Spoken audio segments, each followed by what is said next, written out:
दोस्तों, आज से हजारों साल पहले दुनिया पर बसने वाले इंसान इस बात पर यकीन रखते थे कि हमारी ये ज़मीन इस कायनात में नज़र आने वाली हर चीज़ से बड़ी है। और ये भी माना जाता था कि सूरज और बाकी के सितारे ज़मीन के गिर्द चक्कर लगाते हैं। इस पर सवाल खड़ा करने वाले को कड़ी से कड़ी सज़ा सुना दी जाती थी, क्योंकि उनका ये मानना था कि इस पर सवाल उठाना गोया भगवान यानी खुदा को चैलेंज करना है। लेकिन वक्त के साथ साथ जैसे जैसे साइंस ने जन्म लिया तो हमें मालूम हुआ कि आखिर हमारी जगह इस कायनात में कहाँ है। नाजरीन, आज आप अपनी सारी परेशानियां भुलाकर हमारे साथ एक सफ़र पर चलिए, जिसको हम अपनी ज़मीन से लेकर कायनात के आखिरी हिस्से तक तय करेंगे। तो चलें इसका आगाज करते हैं।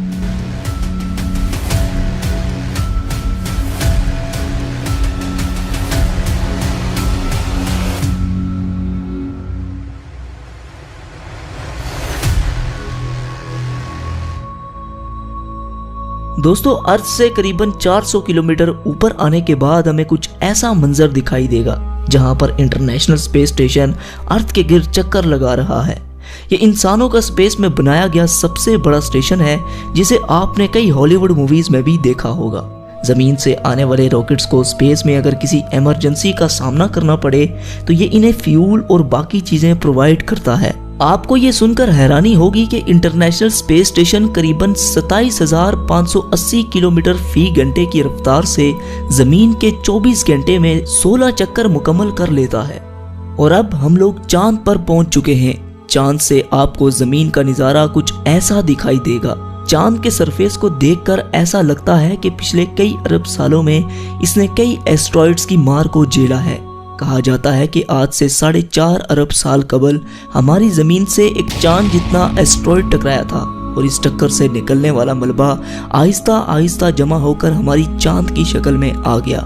ये जो कदमों के निशानात आप देख रहे हैं, ये नील आर्मस्ट्रॉन्ग और उनके साथी के हैं, जो 1969 में चांद पर एक मिशन के लिए आए थे। और ये निशानात तब तक कायम रहेंगे जब तक चांद कायम है, और शायद हमारे खात्मे के बाद तक कायम रहे, क्योंकि चांद पर एटमॉस्फेयर मौजूद ही नहीं है। और अब हम लोग पहुंच चुके हैं जमीन से 61 मिलियन किलोमीटर दूर मौजूद एक खतरों से बड़े प्लेनेट पर, जिसका नाम है वीनस। कहा जाता है कि कई अरबों साल पहले वीनस पर भी पानी मौजूद हुआ करता था, और ये दिखने में भी हमारी जमीन की तरह ही हुआ करता था। लेकिन वक्त के साथ साथ यहाँ मौजूद पानी भाप बनता गया, जिससे एक अलग तरह का ग्रीन हाउस इफेक्ट पैदा हुआ। और आजकल यहाँ पर सल्फ्यूरिक एसिड की बारिश हो रही है, मतलब तेजाब की बारिश। यहाँ सूरज की रोशनी आती तो है मगर वापस नहीं जा सकती, जिसकी वजह से यहाँ का टेम्परेचर 470 डिग्री सेल्सियस होता है। आइए आपको इसके सरफेस की सैर करवाते हैं। दोस्तों, बस ये जो हाल आप देख रहे हैं, शायद फ्यूचर में कुछ ऐसा ही मंजर हमारी जमीन पर हो। अगर हमने ग्लोबल वार्मिंग को कंट्रोल ना किया तो बस फिर यही होगा हमारा फ्यूचर, जहां कुछ भी सरवाइव नहीं कर सकता। और अब हम लोग सूरज के सबसे करीब मौजूद प्लेनेट मरकरी पर आ चुके हैं, जो जमीन से 77 मिलियन किलोमीटर दूर है। यहाँ पर दिन को टेम्परेचर 400 डिग्री सेल्सियस होता है, जबकि रात को -170 डिग्री सेल्सियस तक गिर जाता है। और यह है सूरज, जो मरकरी से कुछ ऐसा दिखाई देता है, जिसकी वजह से सारे सोलर सिस्टम के प्लैनेट्स का एक अपना ऑर्बिट है, जिसकी ग्रेविटी से हमारा अर्थ और बाकी के प्लैनेट इसके गिर्द चक्कर लगाते हैं। हमारी जमीन से तकरीबन 150 मिलियन किलोमीटर दूर मौजूद ये सितारा इतना बड़ा है कि जिसमें न जाने कितने लाखों जमीनें समा सकती हैं। सूरज से निकलने वाली लपटें इतनी बड़ी होती हैं कि इसके सरफेस से हजारों किलोमीटर ऊपर तक चली जाती हैं। इसके करीब आज तक कोई भी नहीं पहुंच पाया, क्योंकि इसकी इतनी गर्माइश है कि कायनात की कोई भी चीज इसके करीब आते ही महज चंद ही माइक्रो सेकंड्स में पिघल जाएगी। चलिए अब अपने सफर को आगे बढ़ाते हैं और चलते हैं उस प्लेनेट पर जिसे लेकर वैज्ञानिक कुछ ज्यादा ही सीरियस हैं, यानी मार्स। जी हाँ, हम मार्स पर पहुंच चुके हैं। यहाँ की मिट्टी लाल रंग की है, जिसकी वजह से इसे रेड प्लेनेट भी कहा जाता है। जमीन के बाद अगर किसी और प्लेनेट पर जिंदगी की उम्मीद लगाई जाए तो मार्स का नाम ही निकलकर सामने आएगा। कहा जाता है कि माजी में यहाँ पर भी नदियाँ, समुंदर और झील हुआ करते थे। यही वजह है कि साइंटिस्ट फ्यूचर में यहाँ पर बस्तियां बसाने के बारे में सोच रहे हैं। अगर हम मार्स पर आए हैं तो सोलर सिस्टम की सबसे बड़ी चोटी ओलंपस मून्स को कैसे मिस कर सकते हैं। ये मार्स के सरफेस पर वोल्केनो के नतीजे में आने वाला पहाड़ जमीन पर मौजूद दुनिया की सबसे ऊंची चोटी माउंट एवरेस्ट से भी 3 गुना बड़ा है। और अब इससे आगे का सफर थोड़ा खतरनाक होने वाला है, क्योंकि इससे आगे है एस्ट्रॉइड बेल्ट, जहाँ कई चट्टानें सूरज के गिर्द चक्कर लगा रही हैं। इस जगह पर इतनी बड़ी बड़ी चट्टानें भी हैं कि जिन पर आसानी से एक बड़ा शहर बसाया जा सकता है। ये सब एस्ट्रॉइड्स मिलकर एक प्लेनेट भी बना सकते थे, लेकिन हमारे सोलर सिस्टम की एक बहुत बड़ी पावर ने इन्हें रोके रखा, और वो पावर थी जुपिटर। सोलर सिस्टम के सबसे बड़े प्लेनेट की ग्रेविटी ने इन्हें आपस में मर्ज नहीं होने दिया। अपने चंद बड़े और दर्जनों छोटे मून्स के साथ जुपिटर एक अलग ही सोलर सिस्टम की तरह है। अगर बाकी के प्लैनेट्स को मिला भी लिया जाए तब भी ये जुपिटर का मुकाबला नहीं कर सकते। ये इतना बड़ा है कि अगर 65% मजीद बड़ा हो जाए तो ये सूरज की तरह एक अलग सितारा बनकर सामने आएगा। जुपिटर के सरफेस पर मौजूद ये रेड स्पॉट एक बहुत बड़ा तूफान है जो कई हजार साल से चलता आ रहा है। ये धब्बा इतना बड़ा है कि इसमें 3 अर्थ समा सकते हैं। जुपिटर जमीन की तरह ठोस नहीं बल्कि एक गैसेस से भरा प्लेनेट है। अगर आप जुपिटर की सतह पर उतरेंगे तो इस पर खड़े नहीं हो सकते बल्कि इसके अंदर दसते चले जाएंगे। और अब हमारी अगली मंजिल है सैटर्न। सोलर सिस्टम का सबसे खूबसूरत प्लेनेट सैटर्न अपने शाही छल्लों की वजह से जाना जाता है, जो इसकी सतह से लाखों किलोमीटर ऊपर तक फैले हुए हैं।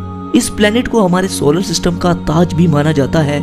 करीबन 62 चांद सैटर्न का चक्कर लगाते हैं। इनमें टाइटन सबसे बड़ा और एक मशहूर चांद है। टाइटन का एक अपना एटमॉस्फेयर भी है और इसके सरफेस पर नदियां, समुंदर और झीलें भी मौजूद हैं, जो पानी के नहीं बल्कि नेचुरल गैस के हैं। बिल्कुल हमारे अर्थ की तरह नजर आने वाले इस चांद के बारे में अंदाजा लगाया जाता है कि जब कई अरब साल बाद सूरज एक रेड जायंट बन जाएगा तब टाइटन एक हैबिटेबल जोन में होगा, यानी टाइटन उस वक्त रहने के काबिल होगा। दोस्तों, हम बातों ही बातों में अपने घर से इतना दूर आ चुके हैं कि यहाँ से अर्थ कुछ ऐसा नजर आता है। इससे आगे है यूरेनस और नेपट्यून, जो हमारे अर्थ से कई बिलियन किलोमीटर दूर हैं। यही वजह है कि इनकी खोज टेलीस्कोप इजाद होने के बाद ही मुमकिन हो पाई। इन प्लैनेट से आगे है क्यूपर बेल्ट, जो पिछले एस्ट्रॉइड बेल्ट से 20 गुना चौड़ी और लगभग 200 गुना बड़ी है, जिसमें करोड़ों की तादाद में कॉमेट्स, पत्थर और बर्फ से बने ऑब्जेक्ट्स मौजूद हैं, और हमारा प्लूटो इन्हीं में से एक है। और अब हम इंटरस्टेलर स्पेस में दाखिल हो चुके हैं, जहां एक चीज ट्रेवल करती हुई दिखाई दे रही है, और वो है वॉयेजर 1 स्पेसक्राफ्ट। जी हाँ, आपको सुनकर हैरानी होगी, लेकिन इंसानों की बनाई गई ये वाहिद ऐसी चीज है जो सोलर सिस्टम से बाहर जा चुकी है। जमीन से तकरीबन 19 बिलियन किलोमीटर दूर जा चुके इस क्राफ्ट ने हमारे सोलर सिस्टम के कई राजों पर से पर्दा उठाया है। ये स्पेसक्राफ्ट तकरीबन 17 किलोमीटर फी सेकंड की रफ्तार से आगे बढ़ता चला जा रहा है। इसके बारे में हम आगे एक मुकम्मल वीडियो पर बात करेंगे। फिलहाल आगे बढ़ते हैं। दोस्तों, इस वक्त हम इतना दूर हैं कि यहाँ से सूरज एक छोटे से सितारे की तरह दिख रहा है। अर्थ पर सूरज की रोशनी तकरीबन 8 मिनट और 20 सेकंड में पहुंचती है, लेकिन यहाँ पर जहाँ इस वक्त हम मौजूद हैं, इस जगह सूरज की रोशनी पहुंचने में तकरीबन 1 साल लग जाता है। इससे आप अंदाजा लगा सकते हैं कि हम कितना दूर आ चुके हैं। यहाँ पर अरबों की तादाद में मौजूद कॉमेट्स इस बात को वाज़ेह करते हैं कि सूरज की ग्रेविटी अभी तक खत्म नहीं हुई। दोस्तों, कॉमेट्स का एक बहुत बड़ा बादल हमारे सोलर सिस्टम को घेरे हुए है, जिसे हम ओट क्लाउड कहते हैं। ये ओट क्लाउड खत्म होने के बाद सूरज की ग्रेविटी भी कमजोर पड़ जाती है, और अब हम जहाँ से गुजर रहे हैं यहाँ पर बिल्कुल अंधेरा छाया हुआ है। हम यहाँ पर अपनी आंखों से कुछ नहीं देख सकते, इसलिए यहाँ हमें देखने के लिए इंफ्रारेड विजन की जरूरत पड़ेगी। देखने पर यहाँ आपको अरबों की तादाद में तारे नजर आएंगे। वैसे तो हम बहुत दूर आ चुके हैं, लेकिन यूनिवर्स के मुकाबले में ये महज एक छोटा सा स्टेप है। लेकिन हम अपने करीबी सोलर सिस्टम की तरफ बढ़ते हैं, जिसका नाम है अल्फा सेंटोरी। यहाँ पर सूरज की किरणें 4 साल और 3 महीनों तक पहुँचती हैं। इसी सोलर सिस्टम में मौजूद एक प्लेनेट प्रोक्सिमा सेंटोरी के नाम से जाना जाता है, जो अर्थ ही की तरह हैबिटेबल जोन में है। अंदाजा लगाया जाता है कि शायद यहाँ पर एलियन लाइफ मौजूद हो सकती है। दोस्तों, ऐसे ही अरबों तारे हमारी मिल्की वे गैलेक्सी में मौजूद हैं, जिनकी सैर करना तो दूर की बात, इन्हें अपनी पूरी जिंदगी में गिनना भी लगभग नामुमकिन है। लिहाजा सफर को आगे बढ़ाने के लिए हम मिल्की वे गैलेक्सी से बाहर चलते हैं। ये है हमारी मिल्की वे गैलेक्सी, जिसमें न जाने कितने अरबों की तादाद में तारे मौजूद हैं, जिनमें से हमारा सूरज भी एक है। अगर लाइट भी हमारी मिल्की वे गैलेक्सी के एक कोने से दूसरे कोने तक ट्रैवल करे तो उसे भी 1 लाख से ज्यादा साल लग जाएंगे। और अब अपनी गैलेक्सी को छोड़कर हम इंटरगैलेक्टिक स्पेस में दाखिल हो चुके हैं, जहां हमारी मिल्की वे गैलेक्सी की तरह अरबों गैलेक्सीज मौजूद हैं, जिनमें हम अपनी गैलेक्सी को ढूंढ भी नहीं सकते। इन्हीं गैलेक्सीज के झुंड को एक लोकल ग्रुप कहते हैं। ये ग्रुप तकरीबन 10 मिलियन लाइट ईयर्स पर फैला हुआ है। आगे बढ़ने पर हमें ऐसे कई लोकल ग्रुप्स दिखाई दे रहे हैं। आप ये सुनकर हैरान होंगे, लेकिन ऐसे ही हजारों लोकल ग्रुप्स मिलाकर एक सुपर क्लस्टर बनाते हैं। यहाँ पर आकर अपना सोलर सिस्टम तो दूर की बात, बल्कि मिल्की वे गैलेक्सी को भी छोड़ें, यहाँ तो हमारा लोकल ग्रुप ही एक छोटे से तिनके के बराबर नजर आ रहा है। इससे आप अंदाजा लगा लें कि ये सुपर क्लस्टर कितना बड़ा है, जो कि 110 मिलियन लाइट ईयर्स पर फैला हुआ है। और ये भी हमारी यूनिवर्स के सामने एक छोटे से डॉट की मानिंद है, क्योंकि ऐसे 1 करोड़ सुपर क्लस्टर्स हमारी यूनिवर्स में मौजूद हैं। और ये है हमारा ऑब्जर्वेबल यूनिवर्स, क्योंकि इससे आगे ना तो हम देख सकते हैं और ना ही अंदाजा लगा सकते हैं। लेकिन सवाल ये है कि क्या यही है हमारी पूरी कायनात? क्या इसे ही हम अपनी पूरी यूनिवर्स समझें? तो दोस्तों, जैसा कि मैंने अभी कहा कि ये ऑब्जर्वेबल यूनिवर्स है। हम अपनी पूरी कायनात के बारे में जो कुछ भी जानते हैं वो सब इसके अंदर है।